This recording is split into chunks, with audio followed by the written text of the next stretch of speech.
Hello, everybody. Welcome in.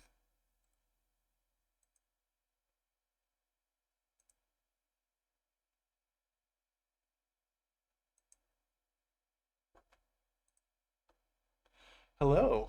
I am Stricken 1978, and we are looking at the Midnight Systems Download Developer Panel, and I'm super excited. The whole Midnight expansion reveal has got me really hyped. I am recovering from the flu, so I'm a little under the weather right now, but this is only 30 minutes long, so I decided to jump on here and stream it with you guys and give you my live reactions. So without further ado, let's get started.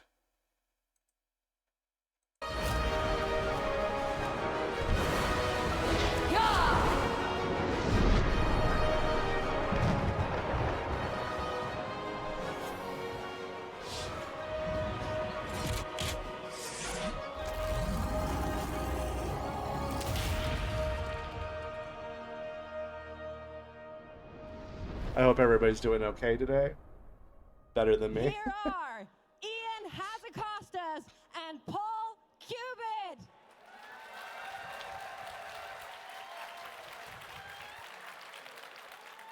Hello, Gamescom. Hello, hello. Thank you so much for coming out to join us today. It's going to be an amazing time together talking about the systems and features of Midnight. I'm Ian Hazakostas, Game Director on World of Warcraft. And my name is Paul Cubit, Associate Game Director, also on World of Warcraft. Let me give you a quick rundown of what we're going to talk about in the next 30 minutes. So first off, thank you for your patience over the course of the past week as we've tried to get out all the information about what we're doing in Midnight. Today, we're going to talk about the new Demon Hunter specialization that's coming, new talents, what you're going to earn on the way to level 90, how the prey system is going to work, but also some new aspects of world content specific to each of the zones of Midnight. We're going to talk about how the leveling experience is going to work and what's in store for new and returning players. Got some updates for the PvPers in the house, and a range of quality of life updates, including some UI improvements. One thing we're not going to talk about a lot today is our housing system. We have a lot of information out about housing. It's been amazing seeing thousands of you check out the demo hands-on over the last few days. It We looks can't so wait for good. everyone to get their It hands on really this looks later this so year. good. And that's right, later this year. In our 11.2.7 patch, at the end of War Within, the housing system is going to roll out. Anyone who owns Midnight at that point can claim their home and start decorating it. But everyone who is playing WoW, even if you don't own Midnight yet, can start collecting your decor and getting ready for the expansion ahead. Without further ado, let me hand it over to Paul to talk about the next few items. All right, keep your eyes and ears peeled. We got a lot of new information coming out today. We're going to dive pretty deep into the systems and features, starting with this fella back behind me. That's right, the Devourer Demon Hunter. Now, you've seen Havoc, you've seen Vengeance. Now it's time to meet the new Demon Hunter spec that turns every fight into a highlight reel. The Devourer is our third Demon Hunter spec. It's a little bit different than our other two specializations. Previously, Demon Hunters only channeled Fel energy to power their abilities, whereas the Devourer uses Cosmic Void powers to power their Annihilation abilities. It's a ranged DPS spec, but not in a traditional sense. You're not going to be standing out at max range, casting spells the entire time. Depending on how you build your character, and we'll take a look at some talents a little bit later, but depending on how you build it, you may be standing at mid-range pretty consistently, or you may be darting in and out in sort of a hybrid build where you're spending some time in melee and then using Vengeful Retreat to jump back. Let's break down the toolkit a little bit. So first up, this is Void Metamorphosis. This is your iconic Demon Hunter transformation, but with a twist. This is not cooldown based, it's energy based. You have to use Reap, which is your giant kind of scythe attack, to gather up any of the void fragments that you can't reach, or you can just sort of run around and pick them up as you're used to doing with souls. And once you've gathered enough, you can enter into meta. Now, once you're in meta, you want to stay in meta as long as possible. Void energy is a little bit different than Fel energy. It's slippery, it's elusive, it wants to get away from you, and you need to devour it. You need to pull it in as much as you can. So you want to stay in this meta as long as possible, and the longer you do, the more damage you'll do as well. I'll share how in just a slide or two. In this shot, you will see Void Ray. This is the Void's interpretation of I-Beam. It's a 25-yard line attack with all sort of the trademarks of I-Beam, where you have the rotation, you can move around. This actually line might up all get your me to abilities play and turn them into piles of ash. It's Demon beautiful. Hunter. It's purple. Important note, when you're in Devourer spec, everything is going to be purple. Our art team did a killer job, as they always do, to take everything. You're not going to see any green at all. It's just going to be void, void, void. Really cool. Speaking of really cool, this is Collapsing Star. This is your big, brutal anime finisher. The way this ability works is you have to be in meta to cast it. So once you get into meta, then you have you unlock the ability to cast Collapsing Star. The more times you cast Collapsing Star in a meta, the stronger and stronger it gets. So like I said, that you want to hold on to that metamorphosis as long as possible. It's got that big raid boss finale energy. Next up, let's talk about hero talents. The Demon Hunter is getting a new spec, and with that, they get a new hero talent tree, and that is called the Annihilator tree. You can see it in the sort of the lower left-hand side there.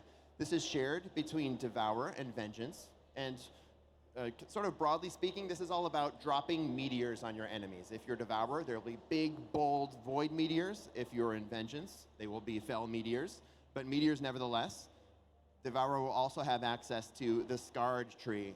No longer is it called the Fell Scarred tree, it's just simply Scarred. We are inclusive of all types of scarring here. As Demon Hunters, we know we are our scars, that's right. All right, let's move on. Next up, Void Elf Demon Hunter. This is a new race class combination that is coming to World of Warcraft.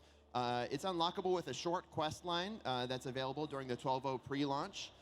The Devourer spec will also be available during pre-launch as well. So if you're interested in messing around with Devourer, you can switch over as soon as we get to that pre-launch period before we take the fight to Xal'atath at Silvermoon and in Eversong.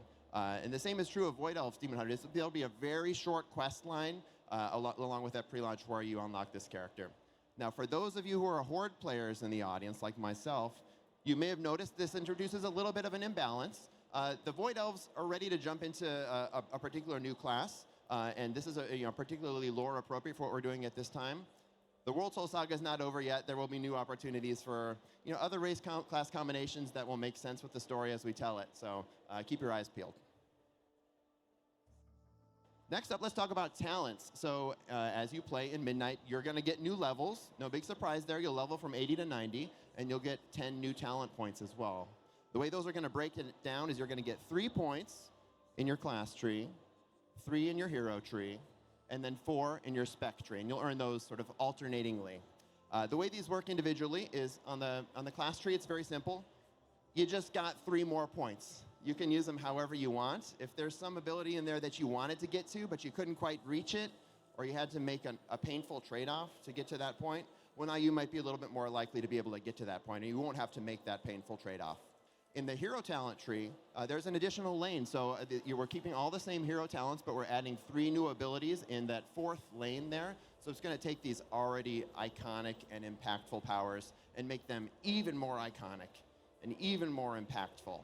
And lastly is on the spec tree, we earned 4 points here. I'll share how that goes in the next slide, but a couple clarifications first. What you see behind me is the example for the Devourer Demon Hunter. Everything I'm saying here is true for all 40 specs across the game, so the 334 applies to everybody. And the other clarification, 40 see specs, 3 that's little dots crazy. over to the side of the tree there for those keen-eyed among you. That's just work-in-progress UI that our team's been using to be able to test these things along the way. What you'd expect this to look like is a little bit more like this, where you'd have, imagine, if you will, a big, giant talent point that sits at the bottom of your spec tree with a couple little pips in the bottom of it, and you're able to put 4 points into that. Now, all 4 points should be really impactful, but particularly impactful will be the first one and the last one. So let's take a look at a couple examples of how this will play out on the Evoker, and also on our favorite new spec, the Devourer Demon Hunter. So the first point is going to be a little bit more transformational. This will have a big effect on one of your abilities. In this case, for the Preservation Evoker, I know the text's a little small, but it takes reversion and gives it a chance to be upgraded into a new ability called Marithra's Blessing. The next 2 points are just going to be make numbers bigger. They're going to make whatever that first thing did, make it even better. And then that last point is the exclamation point that really brings it all home. They should all fit together into a cohesive package. They That's share the crazy. icon, That they share sounds the name, crazy they share for the Prez. fantasy. But an important point to note is that you don't have to put all 4 points in this if you want to. It's not a separate tree. It is part of your spec tree, and so if you want to just go more broad in your spec tree too, there will be opportunities for you to do that. But I expect a lot of people are going to want to check out what's in their Apex talents because they are super duper cool. That's it for talents. Next, I'm going to talk about a feature we've been working on and talking about a bit this week. It's called Prey. So Prey Yeah, I've been is wanting to hear about new this. opt-in hunting system that lets you pursue powerful targets across Azeroth and beyond Azeroth, places like the Voidstorm, etc. It's built to slot right into how you already play. So whether you're a world quest enjoyer, if you're out gathering, you just like hanging out, Prey should have a good fit for you. It's a little story balance, or a story background, I should say. This is a secretive initiative led by Astalor Bloodsworn. I don't know how many of you are lore nerds like myself out there, but if you remember Astalor, he's the Magister who's responsible for, helping the Blood Knights get their paladin powers by chaining up a Naru underneath Silvermoon City. He's not doing that anymore, but he's still sort of got a checkered past, and so he's going to be the person who is going to be leading us along this fight. You kick things off in Silvermoon City, in Murder Row. That's where your new hub is, and this is where you're going to choose who you're going to hunt. Now, how's that going to play out? Well, let's see an example. You might be out in the world fighting an unassuming pangolin, casting Roll the Bones like you do, when all of a sudden your target might show up behind you and cause you to turn around, blow all your cooldowns, make sure you survive. You might be mid-quest, you might be running between objectives, you could be minding your own business. But the point is, this is supposed to be unpredictable. It's supposed to keep you on your toes. This is sort of like a quest. It uses some tech that uses quests, but it's not meant to be like, search 8 footprints and then you found him. We don't know how many things you have to do. You might be, finding clues like footprints on the ground. You might be disarming traps. You might be doing other things, but you never really know when these guys are going to show up. Now, if you are the type of player who likes to play with a little bit of a challenge, Prey has you in mind as well. See, there's 3 difficulty levels. There's normal, and then there's hard, and then there's nightmare, and you're going to unlock this as you progress through the system. We all start at normal, but once you get to hard and nightmare, you're going to face a couple different things. First, you're going to see torments. These are additional abilities that these enemies will have, or just you might face as you're on the hunt for these guys. This particular character behind me is struggling to deal with sort of a fear-based torment, but there'll be a bunch of them. There's some fixate-based ones as well. There's some really cool mechanics that'll make these fights a little bit more challenging. In addition, once you're in hard or nightmare difficulty, you are going to have that final fight. Once you've cornered your target and are ready to take them down, that will be a one-on-one fight. See, in normal, you're in the outdoor world. If there's other players nearby, they can help you out, just like any outdoor content. But in hard and nightmare, it's just one-on-one, you and the target, no distractions, no escape. Let's talk about rewards. So there's a couple rewards available through Prey. First, I want to talk about cosmetics. We got a bunch of custom cosmetics, including some really cool looking mounts, like some Mana Worm themed mounts. More than one of those. Really cool. Really awesome looking. Oh, wow. As well as some transmog appearances as well. You will also be able to earn power from this. So this is hot off the presses. We've been talking with the team back in California, or back in the States, everywhere. Blizzard's all over the place. This will give you power rewards. Prey will be tied into the outdoor row in the Great Vault, so you'll be able to get really cool gear from that by participating in Prey, up to and including in Hero Tier. So this is just going to give you new ways to play. Think about Delves and how Delves are able to give solo players some really cool opportunities to get awesome stuff. Prey is another way to do that too. All right, Prey is just one of the new things that are going to go into the outdoor world that we can play around with. There's other outdoor features that go into the game as well. When I say outdoor features, I'm talking about, the one-off things that happen in the game every once in a while, things like shipping and handling in Undermine, where you're driving your car around, the soup event in Azure Span, which we all remember and love so much, yes, chef, etc. We made a bunch of these. I'm going to go through a couple of them. The priority here in the philosophy is we wanted to provide a variety of these different things. They should not all feel the same. Some might be built for players who are more into kind of high-intensity combat. Others for more just like crazy moments. Others for folks who are like to, cozy content to learn more about the lore, etc. First up is Silver Moon Court. This is what you're going to see in Eversong Woods. You'll balance your reputation between the 4 different military groups within Silver Moon City. It's meant to sort of evoke the feelings of the Burning Crusade reputations. You all remember the Aldor and Scryers from there? Yes, I see some nodding of heads. Okay, yeah, so it'll feel a little bit like that. And each track has its own cosmetic rewards that come from it. In Zulaman, you will harvest materials for the Loa of Abundance. This is a fast-paced, super buffed collectathon. It's professions themed. You're going to go into caves. You're going to have sort of a timed treasure room feel where you're going to mine as much as you can. You're going to gather as much as you can. It's professions themed. It's not professions required, so anybody can gather these materials. Although if you are a gatherer, you might find a couple additional bonuses. It's also, I should point out that the Loa theming ties this one to Zulaman, but Abundance Caves are actually present in all 4 of the Midnight Zones. These are really fun. Looking forward to playing these. Legends of the Heronir is an event that happens in Herondar. And this is an event that invites players to step into the forgotten These past seem really of the cool. Harati tribe, I like them using doing magical zone paintings themes. to embark on bite-sized, lore-rich journeys. This is designed for those devoted lore seekers. You can kind of chase right through these things and complete the objectives as quickly as you want. But there's also lots of opportunities for you to slow down a little bit, read a little bit of text about the past of these folks, discover some lore objects, poke around, learn some history. Really cool stuff. And lastly, in Voidstorm, we have the Stormarian Assault. You're going to be protecting the Void Elves, who are going to play an important part in the story of Voidstorm. As they activate their Singularity Anchor, you all know what a Singularity Anchor is, right? No? Sure. No? It's the thing that you use to purge the Stormarian Citadel of remnant Void anomalies. Well, anyhow, you're going to help them protect that thing in sort of a wave defense, where it's an action-packed public event where your success is not only defined by how well you fight, but also how well your group places defenses to fend off the endless oncoming That waves sounds that are going cool. to attack that Singularity Anchor. Okay, switching things up a bit, let's move on to updated leveling experience. I got to imagine that a lot of you folks here already play World of Warcraft. A lot of folks watching at home probably do as well. But if you don't, pay attention. And if you do, maybe think about, if there's been folks that you want to bring into World of Warcraft, but it's been tough. It's intimidating to get people into a game that's been around for 20 years and is so big and huge and monolithic. These are some updates for folks like that. So first, we made some changes to our tutorial experience, Exile's Reach.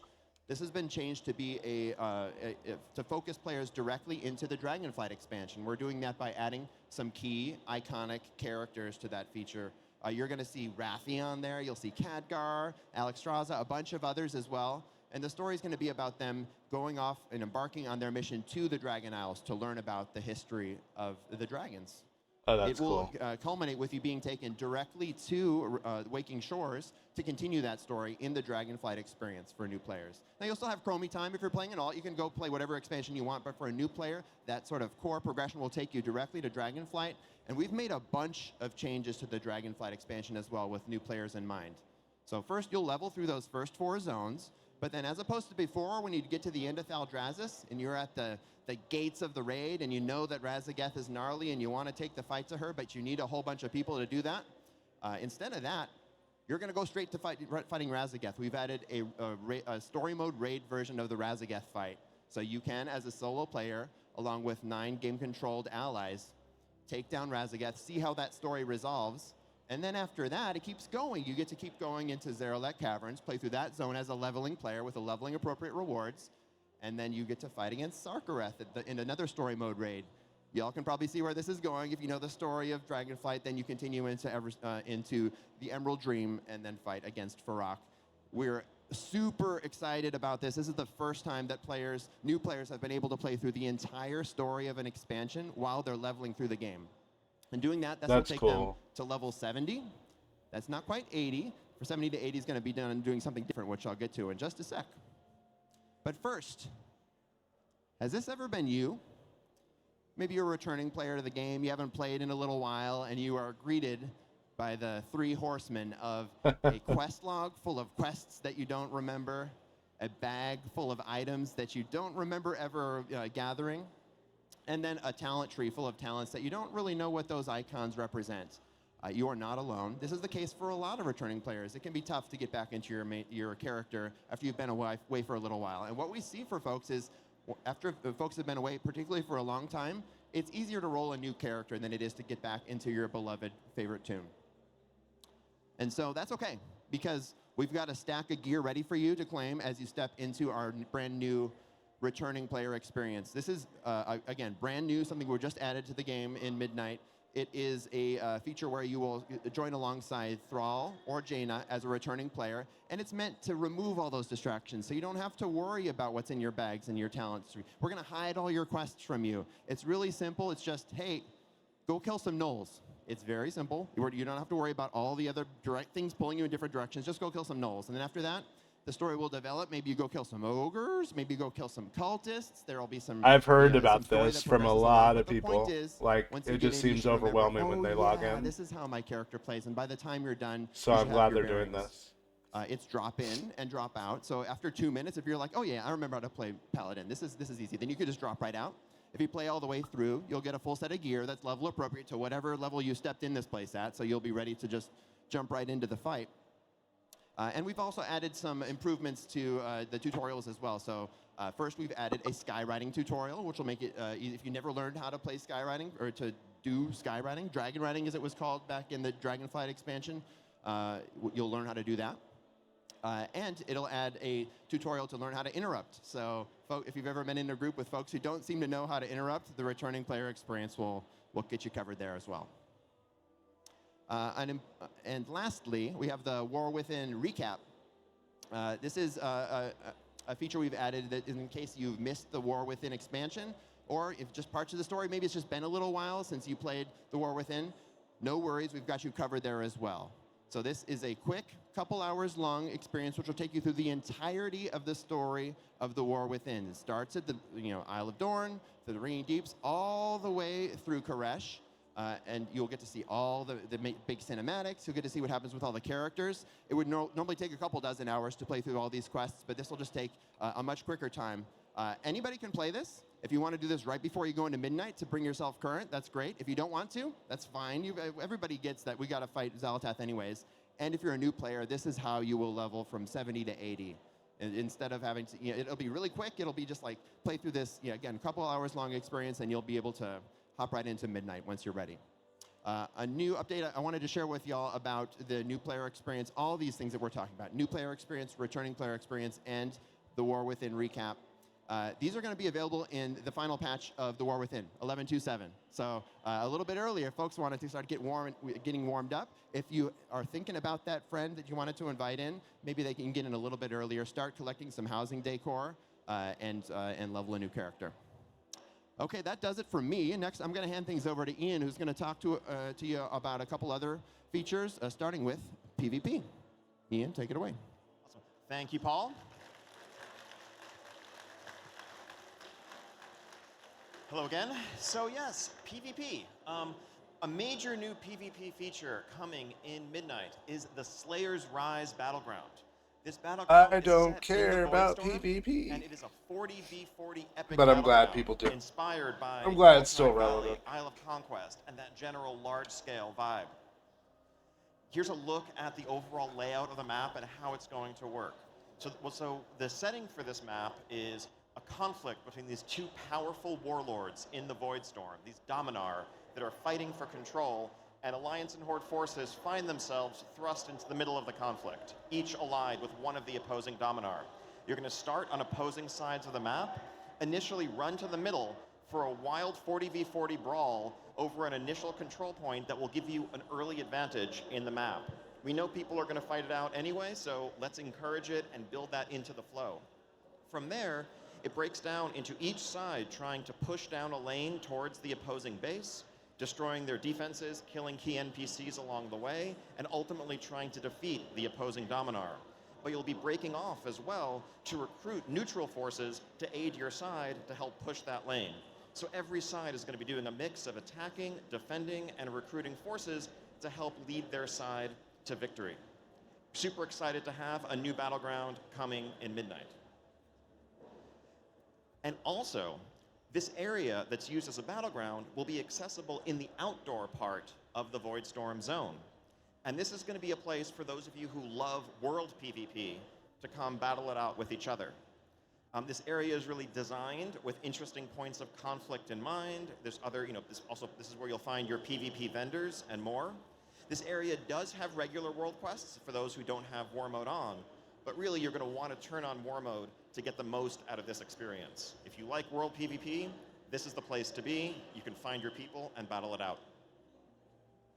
Now, when we think about PvP in World of Warcraft, we've heard feedback from our PvP community over the years that they'd love to see more support. PvP is amazing, it's deep, it is endlessly replayable, but the reality is it can also be really hard to approach 20 years into the game's history. There's so much to learn, people are so good at it, and oftentimes people check out PvP and feel like, okay, I just got destroyed, I don't know that this is for me, even if they do enjoy PvP in other games.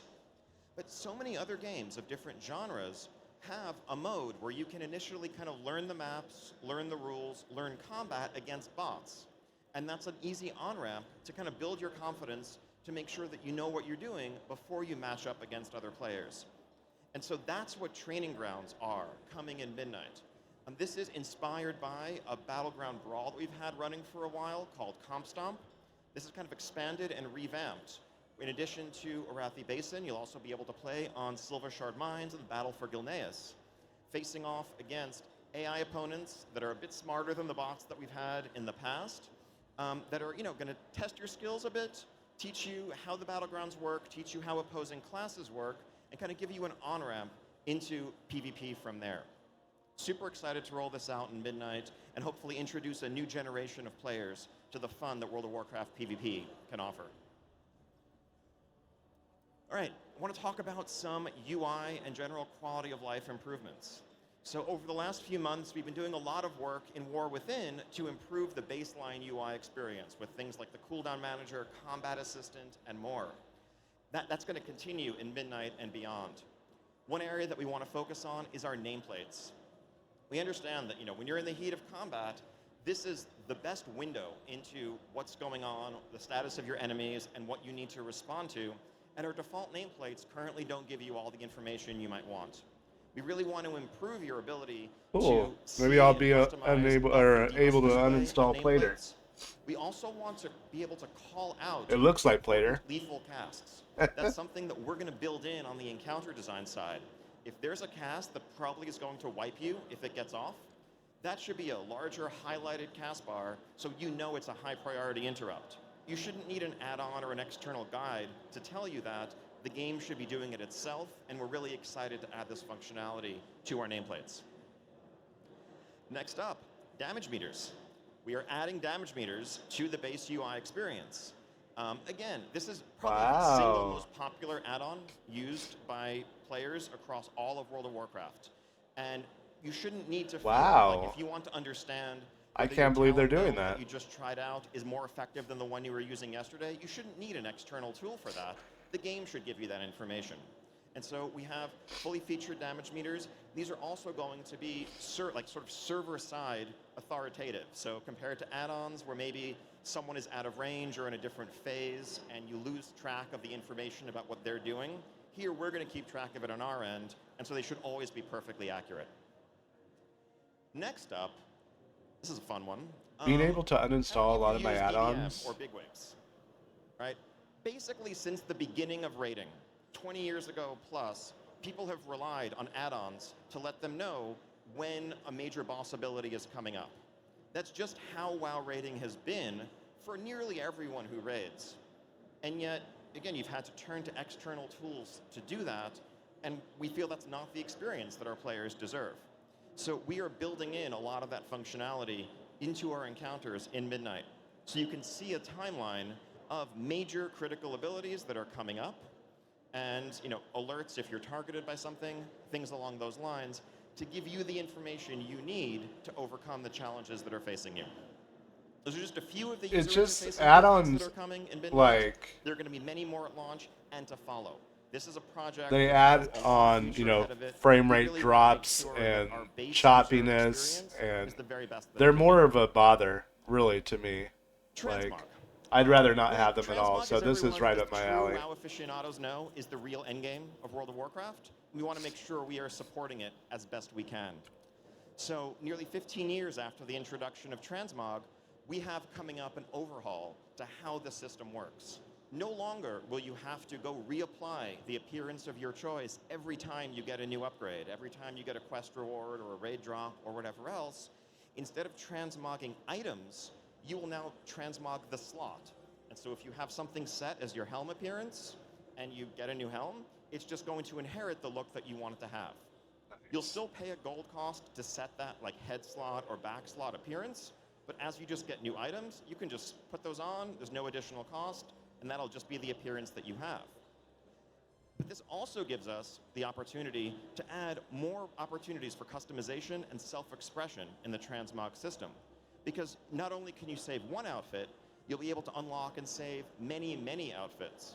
And then, if you want, you can tie those outfits to specific situations. So if you want one outfit that enables when you go into town, or when you go into your home, or when Oh, you go that's into a dungeon, really or when cool. you change your specialization, you can map those things to each other, and it'll just automatically happen. So we're very excited for kind of the depth of customization this is going to bring. And as with many of our systems, this is just kind of the beginning. This is Transmog 2.0, but we're going to continue to build on this foundation in the months and years ahead.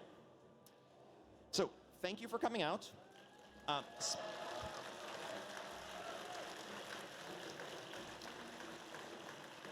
Speaking of the months and years ahead, really, it's so exciting to be here this week, finally pulling back the curtain, revealing what the team has been hard at work on in making World of Warcraft Midnight.